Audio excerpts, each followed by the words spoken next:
할렐루야. 오늘도 우리를 십자가 가운데로 인도해 주신 그 주님의 사랑을 이 시간 박수와 감사로 찬양하시겠습니다.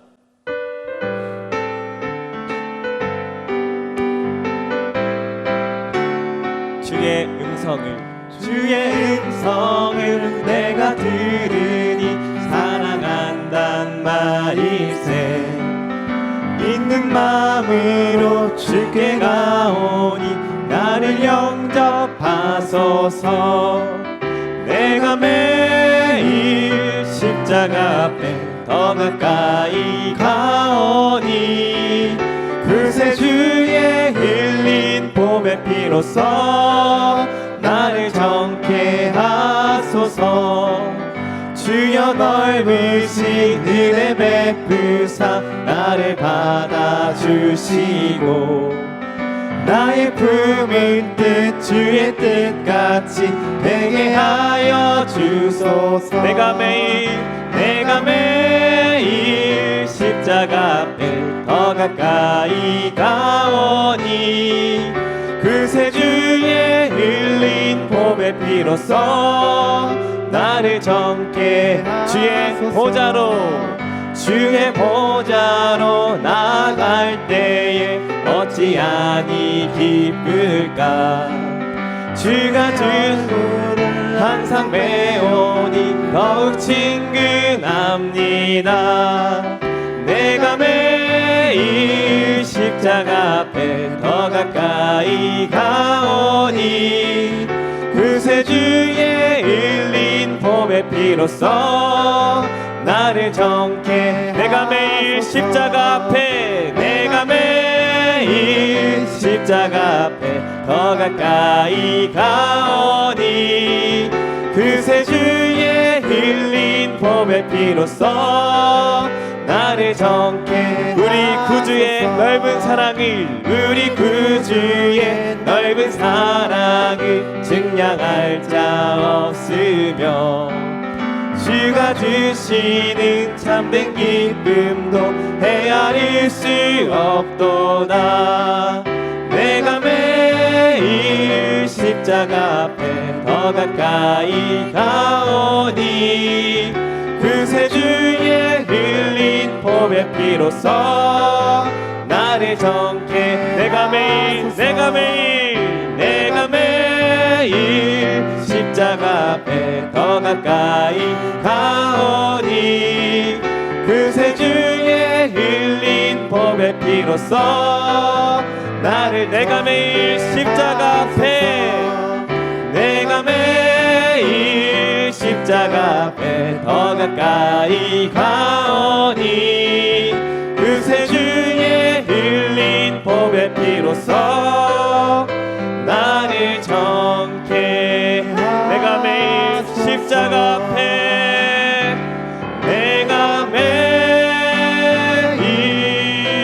십자가 앞에 더 가까이 가오니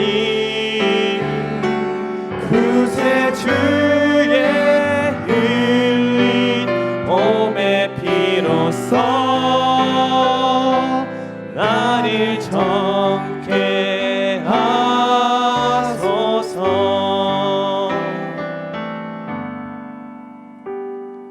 아멘. 주님, 이 시간 주님께로 더욱더 가까이 우리를 인도하여 주시옵소서. 주님께 나아가기 소망합니다. 주께 가까이 날 이끄소서. 간절히 주님만을 원합니다. 채워주소서. 주의 사랑을 진정한 찬양 드릴 수 있도록 주께 가까이 날 이끄소서. 간절히 주님만을 원합니다. 채워주소서. 주의 사랑을 진정한 찬양 드릴 수 있도록 목마른 나의 영혼 주를 부르니 나의 맘 만져 주소서. 주님만을 원합니다. 더 원합니다. 나의 맘 만져 주소서. 주께 가까이 주께 가까이 나를 이끄소서. 간절히 주님만을 원합니다. 채워주소서. 주의 사랑을 진정한 찬양 들을 수 있도록 목마른 나의 영혼 목마른 나의 영혼 주를 부르니 나의 맘 만져 주소서. 주님만을 원합니다. 더 원합니다. 나의 맘 만져 목마른 나의 영혼 목마른 나의 영혼 주를 부르니 나의 맘 만져 주소서. 주님만을 원합니다. 더 원합니다. 나의 맘 만져 목마른 나의 영혼 아멘. 목마른 나의 영혼 주를 부르니 나의 맘 만져 주소서. 주님만을 원합니다. 더 원합니다. 나의 맘 만져 주소서. 우리 시간 기도하게 소망합니다. 주님 우리의 영혼을 만져주시옵소서. 그 영원한 생명으로 채워주시옵소서. 주님 우리와 함께하여 주시옵소서. 주님의 이름을 크게 한번 부르짖고 합심해서 기도하시겠습니다. 주여 할렐루야. 오늘도 사랑이 많으신 주님 주님의 음성에 감사하며 감격하며 시간 나왔습니다. 주님의 사랑과 주님의 십자가의 은혜를 의지하며 오늘도 너무나 부족하지만 주님 앞에 죄인이지만 주님의 은혜와 사랑을 의지하여 십자가의 공로를 바라봄으로 이 자리에 나왔사오니 온전히 주님만을 예배할 수 있게 하여 주시옵고 우리의 안에 주의 성령에 주의 은혜를 더하사 주님의 바라봄에 부족함 없도록 주여 역사하여 주시옵소서. 주님의 붙드심을 원합니다. 주님의 도우심을 원합니다. 주님께서 우리와 함께 해주심을 주님 우리가 더욱더 깊숙이 더욱더 선명하게 느끼는 시간 되기 소망합니다. 주님 우리 시간 예수님이 시간 우리에게 말씀하여 주시옵소서. 우리에게 말씀하여 주시옵소서. 역사하여 주시옵소서. 주님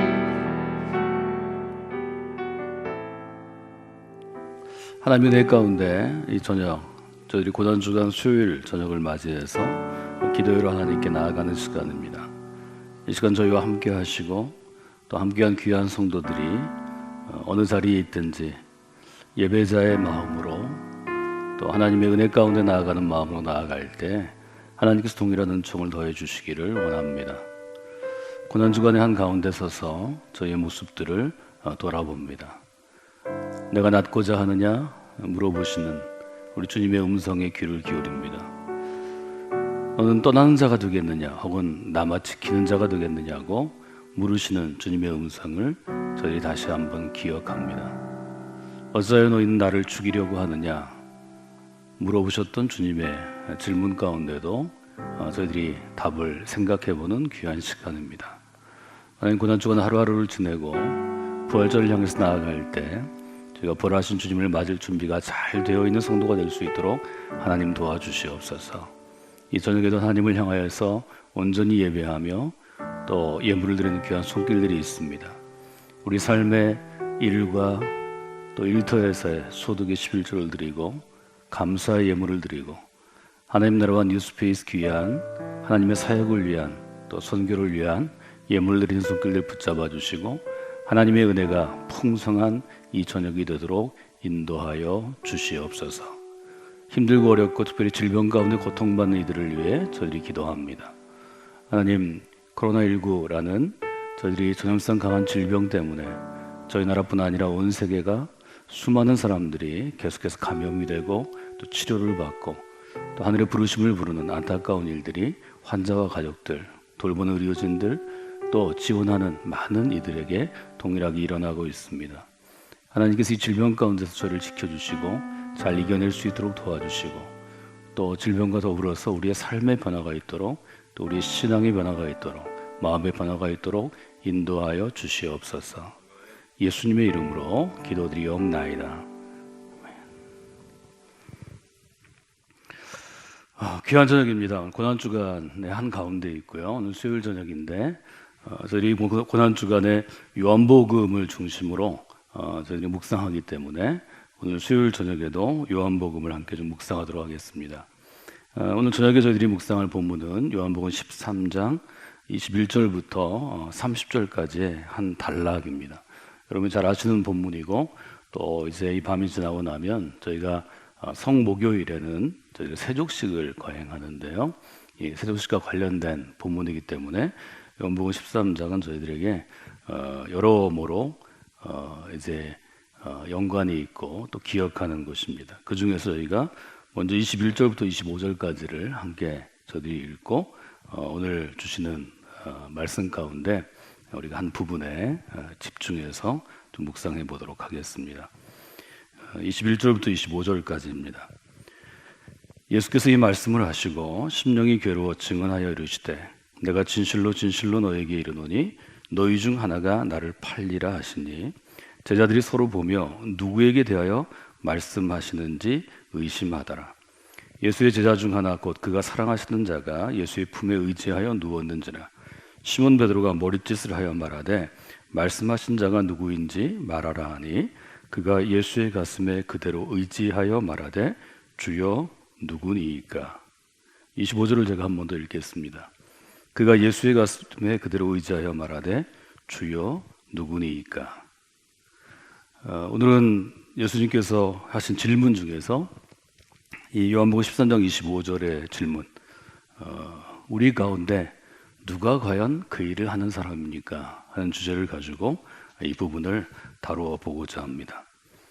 2010년 4월에 중국에 있는 시안시에서 고분이 발견되었습니다.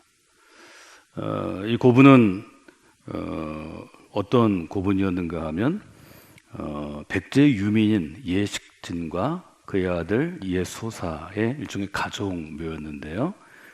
시안시 장안구 거둔안촌이라는 곳에서 고분이 발견되었습니다.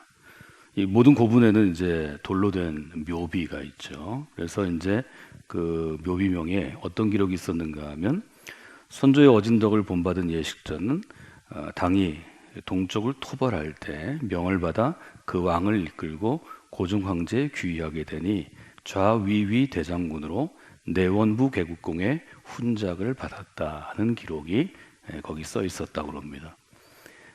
백제사를 전공하는 제주대 교수인 김영관 박사는 2012년 1월에 이제 학회에서 이 자료를 공개하면서 백제가 왜 멸망하게 되었나 하는 그 일종의 멸망의 원인에 대한 자기의 이론을 이제 발표하게 되었습니다. 우리가 기억하는 것은 마지막 왕이었던 의자왕의 뭐 여러 가지 어려운 점 때문에 우리가 백제가 멸망했다 이렇게 알고 있는데요. 김영건 박사는 어떻게 주장했는가 하면 백제의 멸망은 의자왕이 항복했기 때문이 아니라 그가 신뢰했던 신하들의 배신에 의한 것이다 하는 것을 이 2010년에 중국 시안시에서 발견된 고분에 의지해서 이제 논문을 일종의 쓴 거죠. 요약해 보면 660년에 신라와 당의 연합군에 의해서 백제가 멸망하게 되는데요. 사비에서 웅진선으로 피신한 의저항을 배신해서 당나라에 넘긴 사람이 있었고, 자기의 국가와 자기가 충성하던 왕을 배신하고 적국에 넘기면서 자기는 중국으로 가서 아주 높은 지위를 누리고 거기에서 아주 잘 살았다 하는 것입니다. 그리고 이제 근거로 제시하는 것이 소정방 열전에 등장하는 이 예식과 이 고분에 발견된 예식진이 동일한 인물이다 하는 것이 이제 김영관 교수의 주장이었습니다. 역사적인 기록을 살펴보면 660년 11월 6일에 로양에서 소정방이 당나라의 황제에게 의자왕을 포로로 바치는 의식을 치루었다 하는 내용이 소정방 열전에 나와 있습니다. 저희가 살고 있는 지역이 부여와 공주에 가까이 있고요. 이곳이 백제 땅이었죠. 그래서 우리가 백제에 대한 이야기에 관심을 둘 수밖에 없습니다. 우리가 살아가는 한국 사회는 어떤 사회인가요? 무엇이 중시되는 사회인가요? 어떤 사회든지 그 사회가 가장 중요시하는 것, 가장 가치 있게 생각하는 것, 가장 우선순위를 두는 무엇이 있습니다. 이게 상당히 철학적인 부분인데요. 우리나라는 조선시대를 지나면서 일종의 유가, 우리 유교라고 부르는데요. 유학의 근거에서 두 가지를 뽑아냈는데 하나는 충의 사상이고 하나는 효의 사상입니다. 이것은 조선시대의 통치 이념을 연구하는 분들이 다 동의하는 것인데, 왕이 국가를 다스리기 위해서는 일종의 건국 이념, 통치 이념이 있어야 되죠. 그런데 조선이라는 국가를 세우기 위해서 이 두 가지를 끄집어냈다는 거죠. 하나는 군주에게, 왕에게 충성해야 그게 좋은 사람이라는 거죠. 왕에게 충성하는 사람이 선한 사람이고 아주 바른 사람이다 하는 것이 아주 깊이 우리의 마음 가운데 자리 잡았고, 또 하나는 똑같은 근거인데요. 국가에서는 왕에게 충성하고 가정에서는 효도하라는 거죠. 그래서 일종의 가부장적 사회에서 할아버지에게 또 아버지에게 철저하게 효도하는 것, 이 두 가지가 다 복종이라는 그러한 이념을 마음에 두고 있습니다. 우리가 하는 얘기 중에 많은 얘기가요, 저희가 SNS면 우리가 예를 들어서 무슨 톡을 보낼 때 이제 이모티콘을 보내게 되는데, 그 중에 잘 알려진 연예인들이 나와서 의리 이렇게 하는 게 있습니다. 저도 이모티콘을 갖고 있는데요. 무슨 일을 할 때 언제 의리 이렇게 얘기하나요? 그 사람이 이것이 조금 불합리하지만, 비논리적이지만 내가 한 말을 좀 따라했으면 좋겠다. 그때 저도 이 이모티콘을 씁니다. 예를 들어 저보다 후배 목회자라든지 아니면 제 말을 들어야 하는, 혹은 아주 가까운 사이에 좀 의리를 지켜라 이거죠. 이 의리와 반대되는 것이 배신입니다. 우리가 기억하는 많은 사람들이 있는데요. 조선시대 좋은 사람으로 기억하는 사람들의 특징은 충성을 지킨 사람입니다. 제가 고등학교에 다닐 때 노량진을 늘 지나갔는데요. 거기에 사육신 묘가 있습니다. 우리는 죽어서도 예를 들면 군주에게, 왕에게 충성을 지킨 사람을 아주 높게 평가하는 경향이 있습니다. 제가 이순신 장군 이야기를 지난 새벽에 함께 나눴는데요. 우리가 시대의 아이콘으로, 시대의 영웅으로, 시대에 본받을 만한 위인으로 하는 사람들의 특징이 의리를 지킨 사람입니다. 반대로 우리가 가장 싫어하는 게 배신한 사람입니다. 어떤 것 때문에, 어떤 이유 때문에 의리를 배반하고 배신하면 우리는 별로 좋지 않은 감정을 가집니다.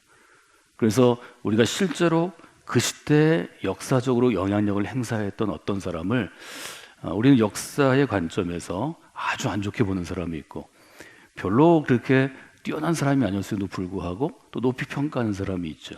그래서 일종의 역사는 해석의 문제이다 하는 이야기를 많이 합니다. 어떤 관점으로, 즉 어떤 역사관을 가지고 해석하냐에 따라서 어떤 개인에 대해서 높은 평가를 할 수도 있고 부정적인 평가를 할 수도 있다는 거죠. 국어사전에 배신을 찾아보면 아주 간단하게 써 있습니다. 신의를 저버리는 것, 믿음을 저버리는 것이라는 거죠. 우리 사회가 의리를 중시하는 까닭에 이제 다음 주에 저희 선거가 있는데요. 총선이 있습니다. 어느 당에 있든지 자기의 기반이 되고 자기의 정치적인 배경이 되는 당을 어떤 이유 때문에, 어떤 이익 때문에 옮겨 다니는 사람이 있습니다. 우리는 그런 사람들을 철새 정치인 이렇게 부릅니다. 그리고 기본적으로 저희가 지금 충청도에 사는 것인데요. 충청의 정서가 철새 정치인을 그렇게 좋게 생각하지 않습니다. 근데 우리만 그런 게 아니고 우리나라의 대부분의 사람들이 당적을 자주 옮기는 사람들에 대해서 조금 불쾌한 감정을 갖고 있다 하는 우리가 여론조사들, 기관들을 그 결과들을 잘 볼 수 있습니다. 오늘 요한복음 13장에서 제가 다루고자 하는 것은 배신입니다. 요한복음 13장은 예수님이 신뢰했던 소수의 제자들 가운데 배신이 싹트고 있는 것을 우리에게 보여줍니다. 그래서 이 부분을 제 개인적으로 일종의 주석할 때 제 묵상 노트에는 배신의 싹이 트다 이렇게 제목을 정해놓고 있습니다. 요한복음 13장 1절은 이렇게 시작합니다. 유월절 전에 예수께서 자기가 세상을 떠나 아버지께로 돌아가실 때가 이른 줄 아시고 세상에 있는 자기 사람들을 사랑하시되 끝까지 사랑하시니라 이렇게 쓰여 있습니다. 고난주간 저희가 지내고 있습니다.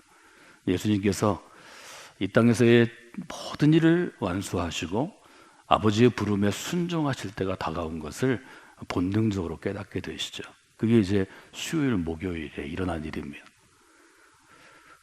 예수님께서 세상을 떠나기로 아버지께로 돌아가기로 마음에 점점 결심하시게 되니까 늘 같이 다니던 제자들을 향한 어떤 애틋한 마음이 있지 않겠어요? 예를 들면 우리가 매일 보는 사람들은 애틋한 마음을 갖지 못합니다. 그래서 우리가 흔히 관계가 좋지 않은 사람들을 왼수라고 부르는데요. 자기 가족이 왼수인 사람 참 많습니다. 그것은 매일 부딪혀야 되기 때문에 밤이든 낮이든 좋을 때든 나쁠 때든 그래서 아이들을 키울 때 보면 아이들이 서너 명 되면 투닥투닥 싸웁니다. 언제 사이가 좋아지는가 하면 이 아이들이 다 커서 이제 대학교를 다니고 또 직장 생활을 하고 출가해서 본가에서 만약에 다 떨어져 있으면 자주 보기가 어렵죠. 관계가 좋아지는 것은 대부분 그때입니다. 떨어져 있을 때 소중함을 알게 되죠. 그래서 이별을 앞둔 가까운 관계는 모두가 애틋한 것입니다. 예수님께서는 아마 하나님께서 주신 사람들 중에 가장 소중한 사람으로 우리가 알고 있는 제자들을 마음에 떠올리셨던 것 같습니다. 그리고 결심하십니다. 내게 준 이 소중한 사람들을 끝까지 사랑하겠다는 결심을 하시죠. 끝까지 사랑하리라. 정말 좋은 표현이라고 생각합니다. 우리의 관계가 예를 들면 저는 목회자로서 담임 목사 성광교회 여러분과 만나게 됐는데요. 우리가 개인적으로 만난 게 아니죠. 저는 한 교회를 섬기는 목회자로, 여러분은 한 교회에 속한 성도들로 부르심을 받았습니다. 제가 여러분을 끝까지 사랑하겠다 이런 마음을 가지고 목회할 때 우리 교회가 복된 교회가 될 것입니다. 여러분이 저를 끝까지 사랑해야 되겠다 이런 마음으로 우리가 함께 마음과 뜻을 다해서 협력해서 신앙생활할 때 우리 교회가 더욱더 아름답고 복된 공동체가 될 것입니다. 이 구절을 읽을 때 하나님, 제가 끝까지 사랑하는 마음이 있기를 원합니다. 그런 소원을 가지고 여러분들이 신앙생활을 하시면 좋겠습니다. 얼마나 사랑하신지를 보여주기 위해서 예수님이 하나의 일종의 이벤트를 하십니다.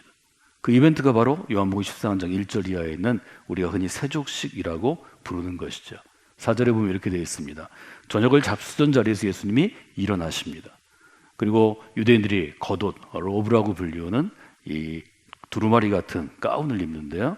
가운을 벗고 수건을 가져다가 허리춤에 두르시고 5절에 보면 이렇게 되어 있죠. 세 가지 동작이 있습니다. 물을 뜨셨다. 물을 떴습니다. 두 번째, 발을 씻겼다. 발을 씻기셨습니다. 세 번째, 수건으로 닦아주셨다. 그래서 제가 여러분에게 묵상할 때 항상 이 동사의 움직임에 굉장히 주의해야 하고, 동사가 짧은 행동으로 한 절에 여러 개가 반복되면 굉장히 역동적인 어떤 문장, 역동적인 사건의 묘사입니다. 물을 뜨시고 씻으시고 닦아주셨다. 이 세 가지가 세조식의 아주 핵심입니다. 그래서 우리가 지금도 세조식을 행할 때 이 세 가지를 다 하죠. 여러분이 아시는 것처럼 세조식의 배경처럼 발을 닦아주는 것은 가장 천한 사람이 귀한 분에게 하는 것입니다. 말하자면 그 집안의 제일 어린 아이니 그 집안에 중요한 손님이 왔을 때 그에 대한 환영하는 마음, 그를 존중하는 마음, 그를 일종의 경배하는 마음으로 행하는 행위다 하는 것이 팔레스틴의 풍습이라고 우리는 알고 있습니다. 베드로가 깜짝 놀라 일어섭니다. 베드로가 얘기하죠. 주님, 주께서 어떻게 제 발을 씻어주십니까? 이건 제가 해야죠. 이런 베드로의 마음을 우리가 보게 됩니다. 말하자면 지금 요한복음 13장은 아주 예수님의 입장에서 보면 영원한 이별을 앞둔 애틋한 순간입니다. 내가 제자들을 향해서 얼마나 사랑하는지, 내가 얼마나 큰 마음을 갖고 있는지, 우리 혹시 헤어져도 죽음이 우리를 갈라놓을지라도 얼마나 끊어질 수 없는 우리의 관계, 친밀함이 있는지를 보여주는 본문입니다. 그런데 그 사랑의 현장 가운데 성경은 너무 모순적이게, 아이러니컬하게도 배신의 싹이 트고 있는 것을 분명하게 우리에게 보여줍니다. 그래서 이것은 일종의 대비가 되는 거죠. 대조가 되는 거죠.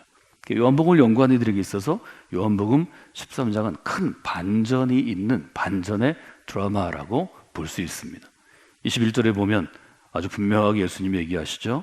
예수께서 이 말씀을 하시고 마음이 괴로워 심령이 괴로워서 증언하여 이르시되 내가 진실로 이야기하는데 너희 중 하나가 나를 팔 것이다. 예수님께서 아주 공개적으로 이제 제자 중에 하나가 나를 팔아서 내가 십자가의 길, 고난의 길, 해골의 골짜기를 걸어갈 것이라고 예언하시는 것입니다. 예수님의 핵심은 어떤 것인가요? 너희 중에 나를 팔 사람이 있으리라. 예수님의 발을 씻겨드리겠다고 일어났던 베드로와 같은 정말 충성스러운 제자들은 얼마나 당황했을까요?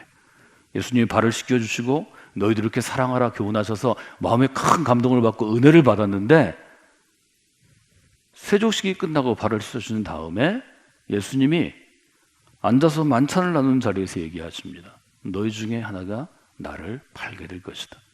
먹는 자리는 좀 시끄러운 자리죠. 아마 예수님으로부터 멀리 떨어진 사람은 듣지 못했을지도 모릅니다. 그런데 예수님 바로 옆에 있는 사람은 듣게 되었습니다. 대부분 여러분들이 최후의 만찬, 그림, 성화를 보시면 예수님 옆에 베드로가 있고요, 야고보가 있고 요한이 있습니다. 예수님이 사랑하시는 제자, beloved disciple이 요한복음의 연구의 주제 중에 아주 중요한 주제인데요. 대부분 요한을 꼽습니다. 요한이 예수님이 특별히 사랑하던 정말 아주 어린 동생처럼 또 아주 뭐라고 그럴까요? 가장 아끼는 제자로 사랑하는 제자로 보이는 그 두 사람이 이야기를 분명히 들은 것 같습니다. 너희 중에 하나가 나를 팔 것이다. 제자들이 혼란에 빠집니다. 22절에 보면 이렇게 되어 있죠. 제자들이 서로 보며 누구에 대하여 말씀하시는지 의심하더라. 중요한 단어를 저는 두 가지로 봤어요. 서로 보았다. 이게 어안이 벙벙해서 보는 거, 당황해서 보는 거죠. 또는 의심합니다. 이 사람일까? 이 친구일까? 이 친구일까? 예수님이 실언, 헛소리를 하실 것은 아니고 예수님께서 이 중요한 순간에 무엇인가 얘기하셨는데 그것이 곧 예수님에 대한 배신이었습니다.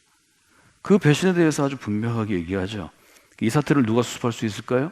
좀 담대하고 당돌하고 좀 튀기 좋아하는 베드로일 것입니다. 베드로가 묻습니다. 우리 가운데 누구입니까?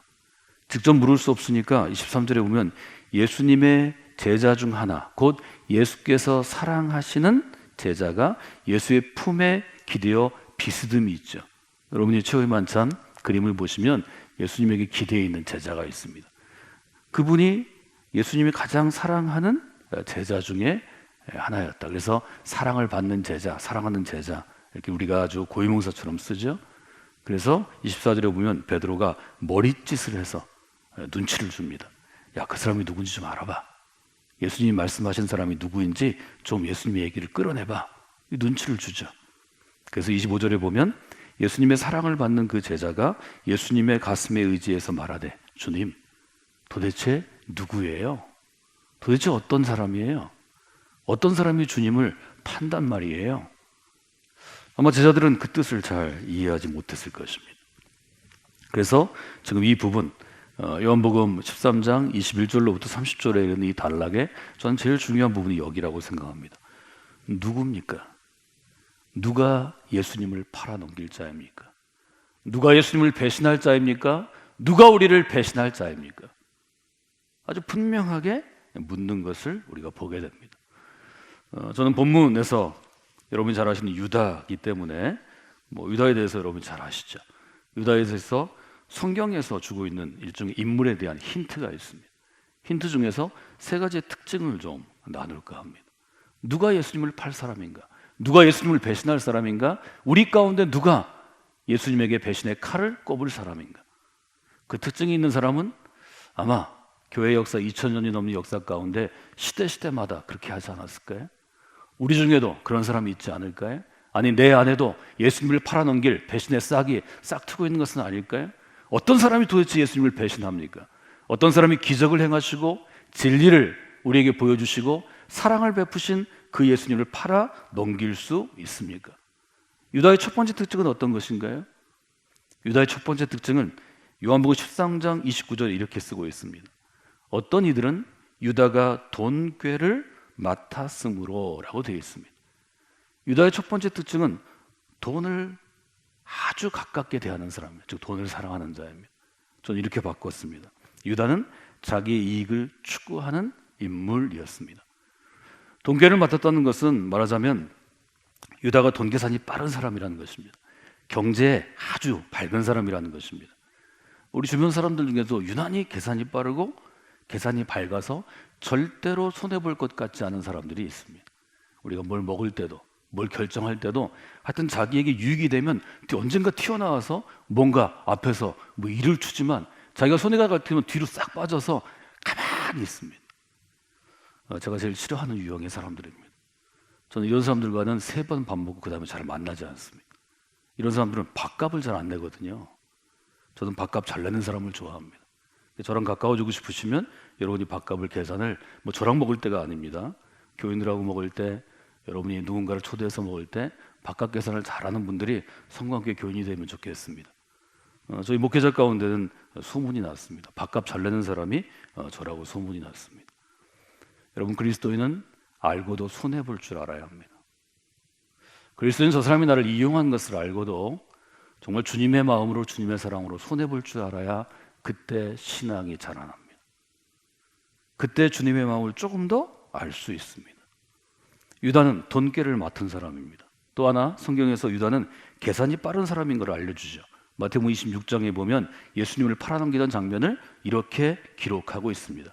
12 제자 중에 하나인 가룟 유다라 하는 자가 대사장에 가서 말합니다. 뭐라고 말하죠? 내가 예수를 너에게 넘겨주리니 나한테 얼마나 주려느냐? 자기의 스승이었던 예수님의 목숨값이 얼마냐고 물어봅니다. 내가 지금 스승인 예수를 팔 터인데 너희들이 그토록 죽이고자 했던 예수 그리스도를 팔 터인데 나한테 얼마를 줄 수 있냐고 얘기합니다. 우리 중에 그런 사람은 없나요?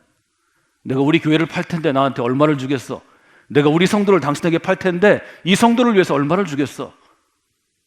그 이익이 내가 교회를 사랑하는 것보다 성도를 사랑하는 것보다 더 크면 유다는 계산하고 팔았다는 것입니다. 여러분 중에 계산에 빠른 분들이 있을 것입니다. 신앙생활을 할 때는 계산에 느린 분으로 여러분이 여러분의 재능을 감추시기 바랍니다. 계산에 빠른 자는 늘 실수하기 쉽습니다. 계산에 빠른 자는 늘 사람을 배신하기 쉽습니다. 계산에 빠른 자는 늘 사람을 이용합니다.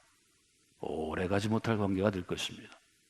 대부분 계산에 빠른 사람은 젊을 때는 빨리 성공하는 것 같지만 나이 들면 패망하는 것입니다.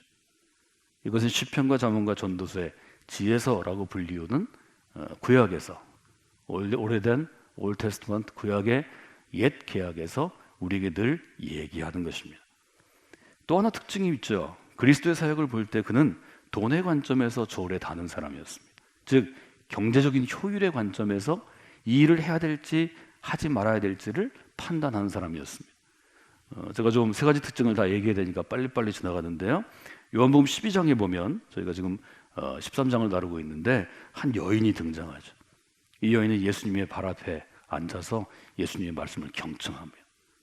너무 예수님을 존중했기 때문에 요한복음 12장 3절에 보면 이 여인, 마리아로 불리우는 이 여인이 지극히 비싼 향유, 즉 순전한 나드 한 근을 가져다가 예수님의 발에 붓습니다. 그리고 예수님을 정말 주님으로 하나님처럼 존중하는 마음으로 자기의 머리로 예수님의 발을 닦아서 향유 냄새가 집에 가득합니다. 성경은 이렇게 기록합니다.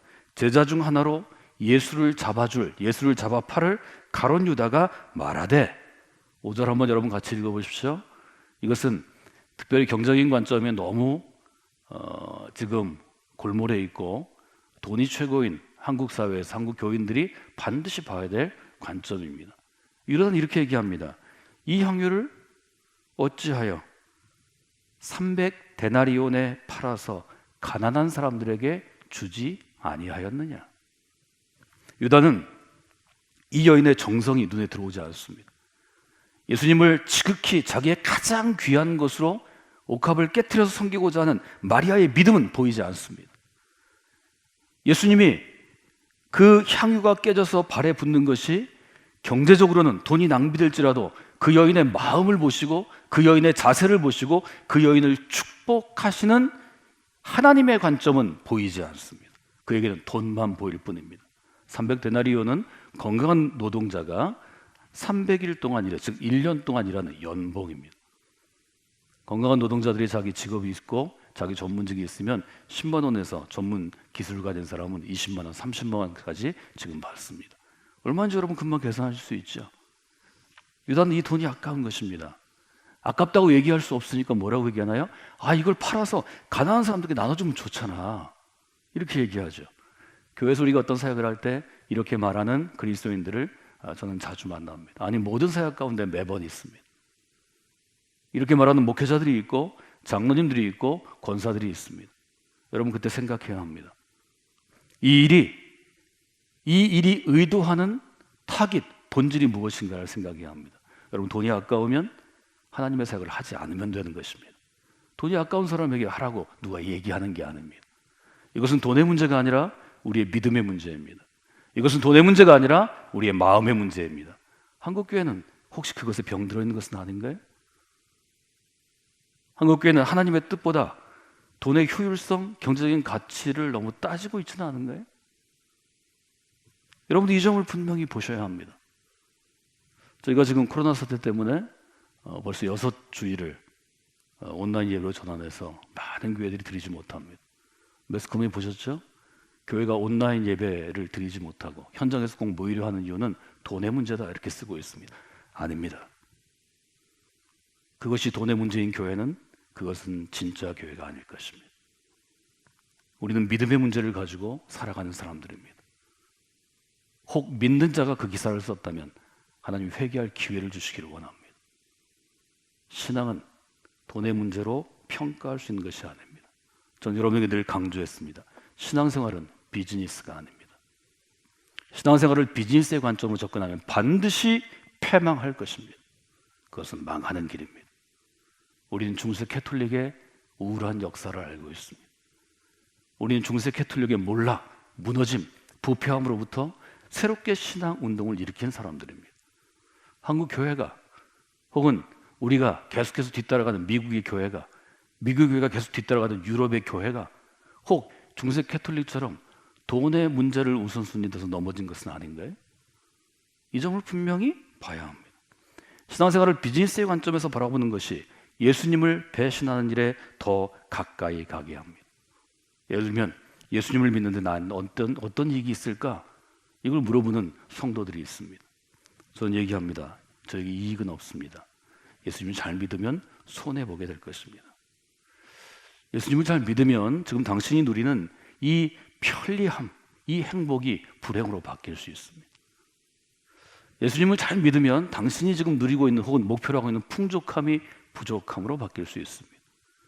저는 제자도의 마지막 단계를 3가지로 분명하게 정리해서 여러분에게 도전했습니다. 제자가 된다는 것은 손해보는 삶을 살아가는 것입니다. 제자가 되는 것은 불편함을 선택하는 삶을 살아가는 것입니다. 제자가 된다는 것은 부족함을 선택하는 삶을 살아가는 것입니다. 이것이 저희 교회 영적 훈련의 마지막 단계, 단순한 삶의 3가지 주제입니다. 사랑하는 여러분, 신앙생활을 제대로 하실 필요가 있습니다. 우리가 지금 이 코로나 질병으로 인한 위기 가운데 저도 이 수요일 저녁 기도회 온라인으로 참여하셔서 말씀을 사모하는 여러분, 우리의 신앙생활은 비즈니스가 될 수 없습니다. 한국 교회 가운데 제자 훈련이라는 귀한 과제이자 또 귀한 예를 보여준 이제 하늘의 부르심을 받은 한 목사님의 이야기를 여러분에게 전해드리기를 원합니다. 이분이 제자 훈련하기를 원하는 목회자들을 향해서 컨퍼런스를 할 때 가끔 예로 드시던 예가 있습니다. 한 집사님이 계셨습니다. 이 집사님이 얼마나 열심히 맨 앞자리에 앉아서 목사님 설교를 듣는지 교인이 많은데도 불구하고 이 집사님을 목사님이 주목하게 되었습니다.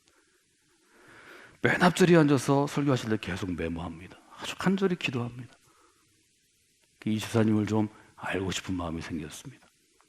시간 좀 지나가지고요, 어느 날 예배를 마치고 엘리베이터를 타고 목사님이 이제 방으로 돌아가시는데 이 집사님이 뒤 따라 탔습니다. 그 목사님이 관심을 두던 성도니까 인사를 했습니다. 안녕하세요. 어떻게 좀 잘 지내세요? 집사님이 얘기합니다. 목사님, 제가 언제 이런 특별 헌금을 했는데요, 헌금을 돌려주세요. 이 목사님 깜짝 놀랐습니다. 이런 일을 당하는 게 뭐 평범한 일은 아니죠.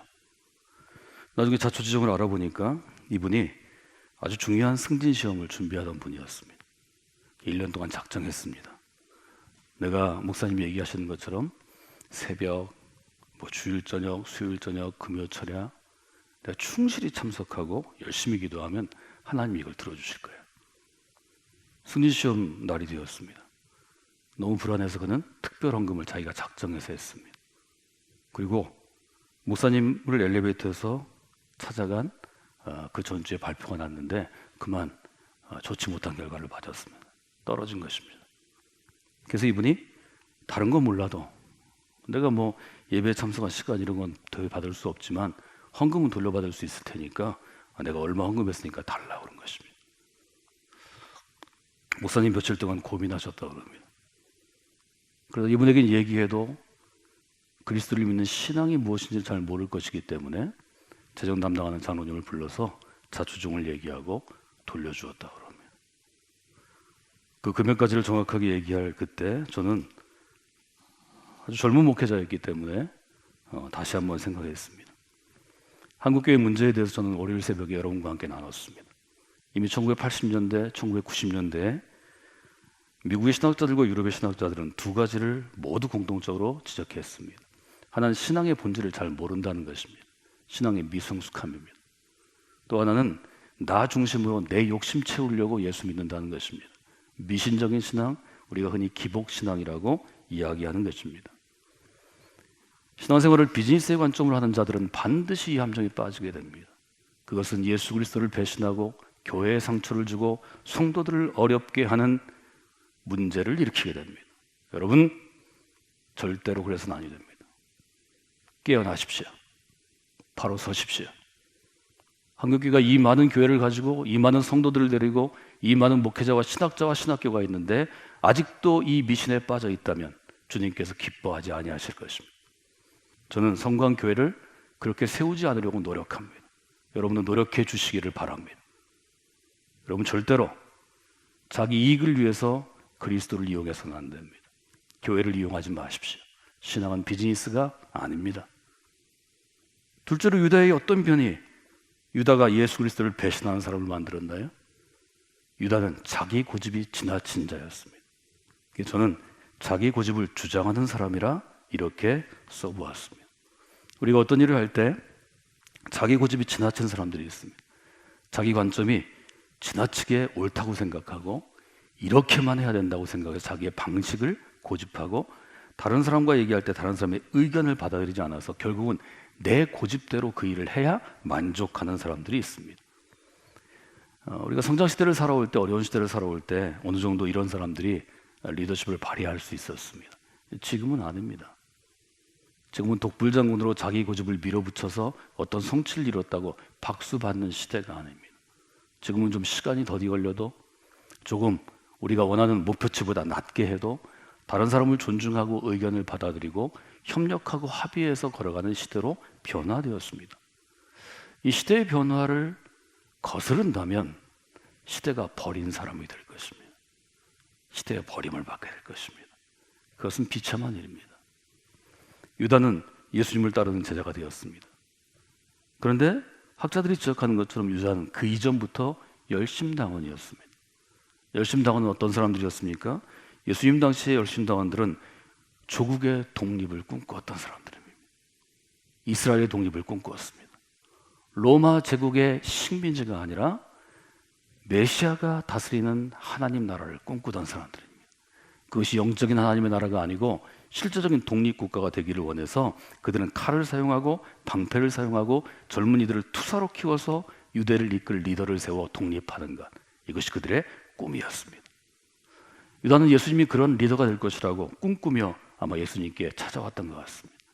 예수님과 함께 신앙생활도 하고 열심히 그분을 도왔습니다. 근데 갈수록 예수님이 자기가 생각하는 길과는 다른 길로 가기 시작합니다. 지금 이 시점은 예수님이 뭔가 결정해야 합니다. 어린 나귀를 타고 호산나 다윗의 자손이여 왕의 자손으로 들어오시는 예수님이 예루살렘 성에 입성했는데 그 뜻이 변하지 않습니다. 유다에게는 예수님의 뜻보다 자기의 뜻이 더 중요한 사람이었습니다. 사랑하는 여러분, 우리가 신앙생활을 할 때 예수님이 원하는 방식이 아니라 내 방식을 고집할 때가 많이 있습니다. 예수님은 오랫도록 기다리시고 참아주시고 우리가 실수하고 잘못해도 놓아두십니다. 그래서 그것이 내가 잘한다고 착각할 때가 있습니다. 여러분, 그것은 착각입니다. 여러분이 자기 고집으로 하나님 나라를 이룰 수 없습니다. 하나님 나라는 하나님의 때, 하나님의 길로, 하나님의 규모로 쓰임받을 때 이루어지는 것입니다. 저는 이 점을 여러분에게 힘주어서 강조하고 도전해 왔습니다.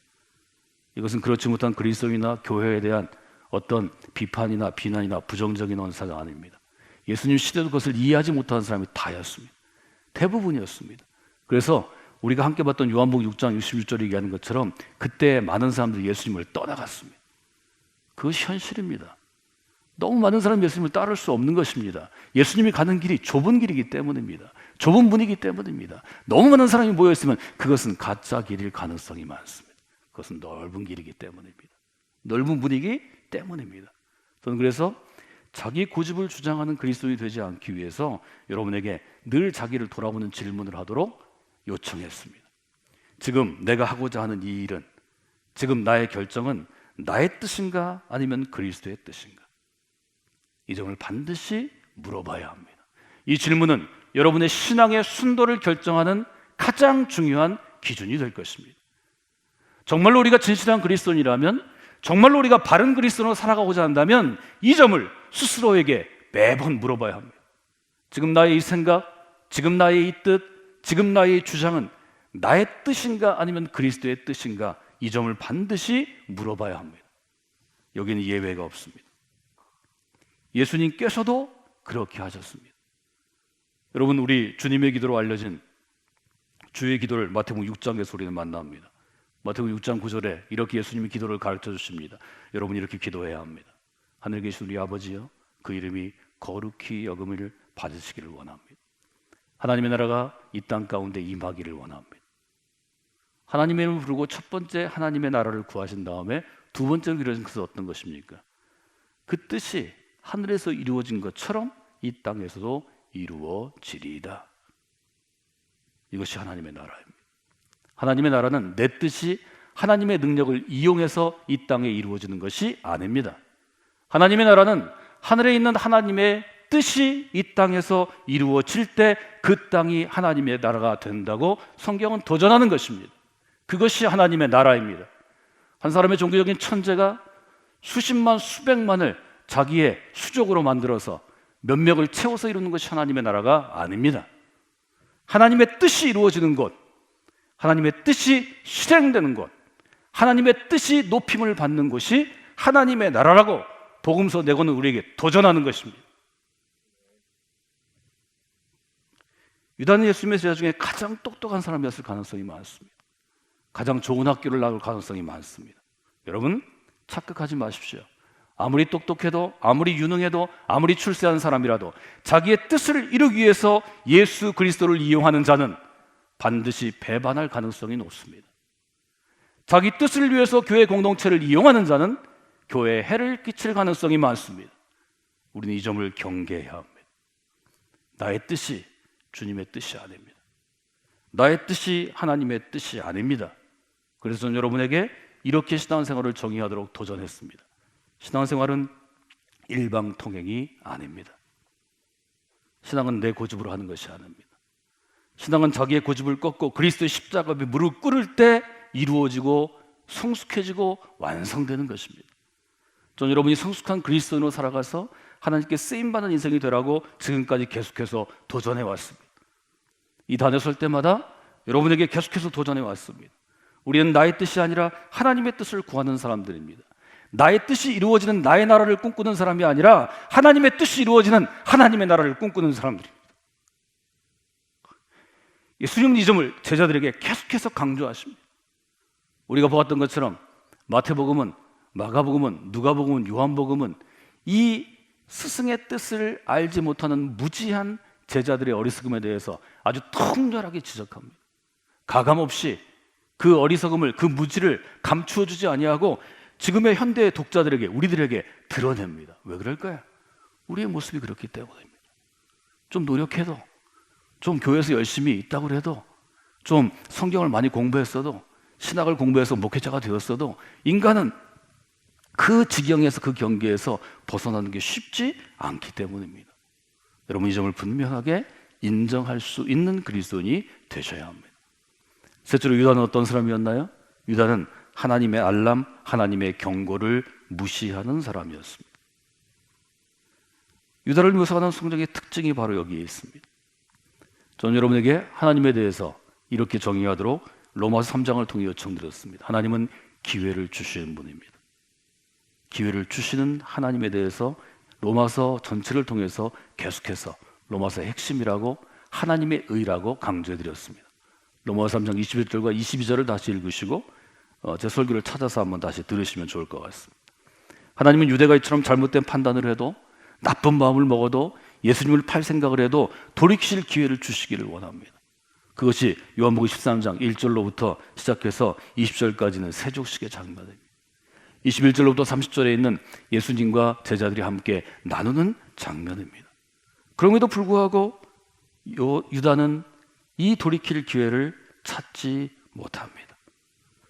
요한복음 13장 18절에 보면 이렇게 기록되어 있죠. 내가 너희 모두를 향해서, 너희 모두를 가리켜서 말하는 것이 아니다.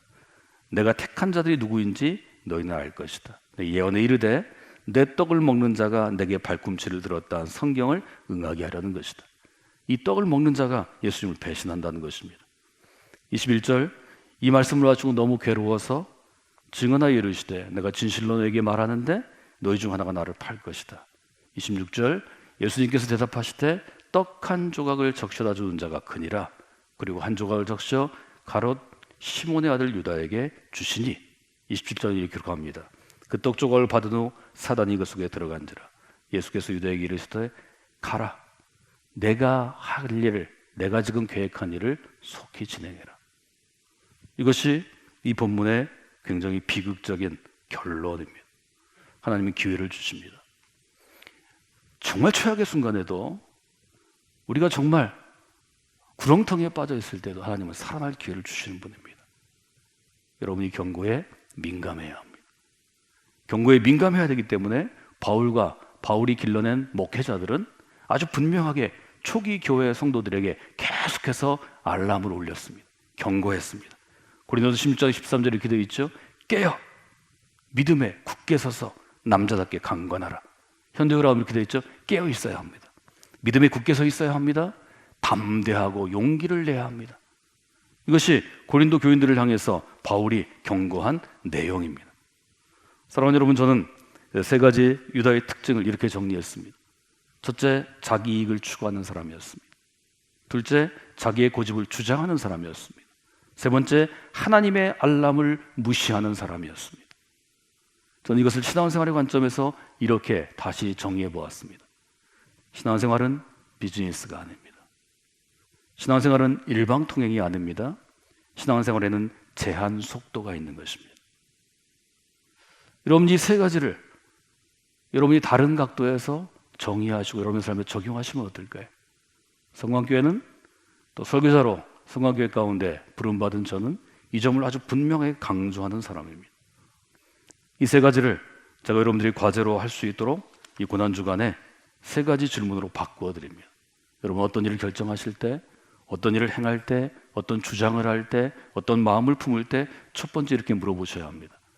나의 이 생각이, 나의 이 결정이, 나의 이 발걸음이 그리스도에게 유익한 것인가?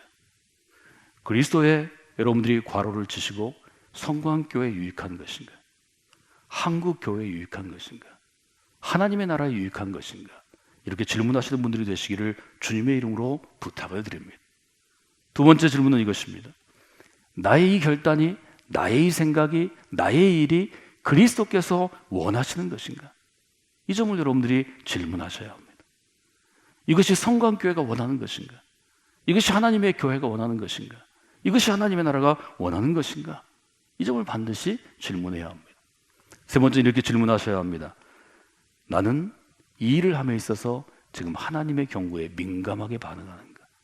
나는 지금 이 생각을 함에 있어서 하나님의 경고에 민감하게 반응하는가? 이 세 가지 질문을 한 화면으로 여러분들이 보시겠어요? 그리스도에게 유익한가? 그리스도께서 원하시는 것인가? 하나님의 경고에 민감한가? 여러분이 이 부분을 놓고 신앙생활을 하시면 하나님께서 기뻐하시는 삶 가운데로 나아가시리라 저는 그렇게 확신합니다. 여러분 믿음으로 승리하는 고난주간 지내시기 바랍니다. 고난주간의 절반을 지냈습니다. 목금토 사흘을 저희가 나아갑니다. 매일 새벽 저희가 요한복음을 통해서 고민하는 신앙의 주제들을 붙잡고 여러분이 서 있는 자리에서 한 걸음씩, 두 걸음씩, 세 걸음씩, 한 단계씩, 두 단계씩, 세 단계씩 더욱더 성숙해지는 그리스도인이 되시고 하나님의 나라를 향해서 쓰임받음으로 하나님의 나라를 이루어 가는데 여러분들이 한 부분이라도 조금 더 감당할 수 있도록 그렇게 나아가시는 그런 귀한 분들이 되시기를 주님의 이름으로 부탁을 드립니다. 기도하겠습니다. 기도할 때 여러분들이 이렇게 결단의 기도를 드리시면 좋겠습니다. 하나님, 제 인생이 자기 이익을 추구하는 사람이 되기를 원치 않습니다. 자기의 고집을 주장하는 사람이 되기를 원치 않습니다. 하나님의 알람을 무시하는 사람이 되기를 원치 않습니다. 그리스도에게 유익한 것, 그리스도께서 원하시는 것, 하나님의 경고에 민감한 믿음으로 서 있게 하여 주시옵소서. 여러분, 오늘 함께 나눈 유다의 세 가지 특징을 통해서 본 그리스도를 배반한 이들, 교회를 배반한 이들의 특징을 우리가 아주 분명히 볼 수 있습니다. 여러분 이것을 보시면서 여러분이 더 성숙해지고 미신적인 신앙이 아니라 진리에 기반한 하나님의 은혜에 기반한 귀한 신앙으로 서는데 도움이 되시기를 원합니다. 우리 함께 결단의 기도를 드리시고 제가 마무리하도록 하겠습니다. 하나님 함께 주시니 감사드립니다. 하나님 은혜를 구하며 나아갑니다. 하나님 놀라운 은총을 구하며 나아갑니다. 하나님 좀 사랑하여 주시옵소서. 밤새 뜻 가운데 내 가운데 나가는 귀한 시간이 되기를 원합니다. 하나님 우리는 어떤 사람이 되어야 합니까? 자기 이익을 추구하는 사람이 되어서 자기 고집을 주장하는 사람이 되는 사람이 하나님의 알림을 아버지 무시하는 사람이 되어서 나아가겠습니다. 하나님 저희를 붙잡아 주시기를 원합니다. 하나님 은혜 가운데 나아갈 수 있도록 도와주시기를 원합니다. 하나님의 놀라운 은혜와 역사 가운데 저희를 세워주시고 믿음으로 나아간 저희가 될 수 있도록 아버지 우리를 붙잡아 주시옵소서. 아버지 우리와 함께하여 주시옵소서. 아버지 역사해 주시옵소서. 아버지의 뜻 가운데 아버지 내 가운데 나아갈 수 있도록 아버지 우리를 붙잡아 주시기를 원합니다. 아버지 우리와 같이하여 주시기를 원합니다. 아버지 함께하여 주시기를 원합니다. 아버지 놀라운 은총과 사랑으로 나아갈 수 있도록 아버지 우리를 붙잡으시며 우리 가운데 함께하시며 아버지께로 나가는 귀한 시간이 될 수 있도록 아버지 우리를 붙잡아 주시옵소서. 아버지 우리와 함께하여 주시옵소서. 하나님 요한복음 13장에 이르러서 너희 중에 누가 나를 팔 자이냐 물어보시는 예수님의 질문 앞에 저희들이 섭니다. 하나님 저희들이 믿음으로 하나님 앞에 나와왔지만 오랜 시간 동안 믿음으로 교회 공동체를 이루어왔지만 유다가 빠졌던 그 함정에 빠진다면 우리는 그리스도를 배반하는 자요 교회에 상처를 내는 자요 또 성도들의 마음 가운데 어려움을 주는 자가 될 수 있습니다. 유다는 자기 이익을 추구하는 사람이었습니다. 자기 고집을 너무 주장하는 사람이었습니다. 하나님의 알람, 하나님의 경고를 무시하는 사람이었습니다. 분명하게 유다를 통해서 하나님께서 우리에게 말씀해 주십니다. 신앙생활은 나의 이익을 추구하는 비즈니스가 아닙니다. 신앙생활은 내 마음대로 달려가는 일방통행이 아닙니다. 신앙생활에는 주님이 정하신 제한 속도가 있습니다. 우리는 이렇게 질문하고 무엇인가를 결정하고 생각하고 나아가기를 원합니다. 과연 이 생각이 이 일이 그리스도에게 유익한 일인가? 과연 이것이 그리스도께서 원하시는 것인가? 과연 이것은 하나님의 경고에 민감한 반응인가? 하나님, 저들에게 이 고난주간 순전한 믿음으로 우리를 다듬어 주시기를 원합니다. 우리를 빚어가 주시기를 원합니다. 성과 익숙한 성도들이 믿음으로 성서의 진리를 따라 훈련받을 때 하나님이 교훈들이 완전하게 구현된 온전한 그리스도의 제자로 나아갈 수 있도록 은혜를 더하시고 믿음에 믿음을 더하여 주시옵소서. 이제 우리 사랑하시는 예수 그리스도의 은혜와 우리 가운데 함께 하시는 아버지 되신 하나님의 그 크신 사랑하심과 우리를 통일하시는 성령의 역사와 감동과 교통하심이 이 시간 예배하는 예배자들 위해 성광교회 보냄을 받은 귀한 영혼들 위해 이 땅 가운데 질병으로 인하여 고통받고 어려움을 당하며 이들을 돕는 수고와 헌신 가운데 있는 모든 이들에게 지금부터 영원까지 함께 하옵시기를 간절히 축원하옵나이다.